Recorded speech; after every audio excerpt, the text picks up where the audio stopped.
I want to get to this story because a lot of people want to know what the situation is with the duck boats. A tourist attraction accused of putting profit before safety now faces a lawsuit for $100 million after a duck boat sank during a storm in Branson, Missouri. The wrongful death suit was filed on behalf of an Indiana family who lost, get this, 9 members of their family when that duck boat capsized July 19th. The youngest victim was a 1-year-old girl, and her family says they don't want anyone else to die in a duck boat. They fault the company and the duck boat industry for operating vessels they say are unsafe and poorly designed. We talked about the canopies on those boats, trapping people in. If you remember that, they were not part of the original design. That is actually an added detail. The family's attorney talked about recommendations from federal investigators to remove canopies from the boats. So because of the canopies that they added, you are dead if you do, you are dead if you don't, you're drowned if you do, you're drowned if you don't. They put their passengers in an impossible situation where no matter what they do, they are likely to die if that duck boat sinks. Wow. So the attorneys also argue the storm was not a surprise. The federal lawsuit names 5 companies, including Ripley Entertainment Incorporated, which owns the Branson attraction. A Ripley spokeswoman says the company is deeply saddened by the accident, and there will be no further comment because a National Transportation Safety Board investigation is now currently underway, and no conclusions have been reached. Now, we are also learning more about the timeline of events that day. The NTSB released a timeline of events captured on the SD card of the recording system on the boat. The cameras captured audio and video from 5 different angles. Video shows the captain giving safety instructions and pointing out the location of the life vests when the ride starts at 6:33 p.m. The video also shows calm waters as the boat departs, but then about 30 minutes later, whitecaps rapidly appear on the water and then the winds start picking up.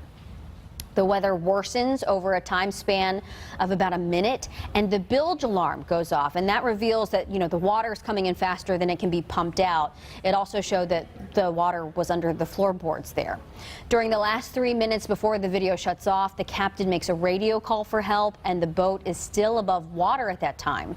The NTSB is now working to release a detailed transcript outlining the sequence of events there. Wow. But you could still see the life vest on the duck boat. Right. And that was really powerful what that man said. You're in trouble if you do, you're in trouble if you don't, you drown if you do, you drown if you don't, because of the canopies. At face value, those canopies are, there to keep the elements out, to keep the rain out, but unfortunately, it's also kind of creating a bit of a seal there, and it was a terrible situation.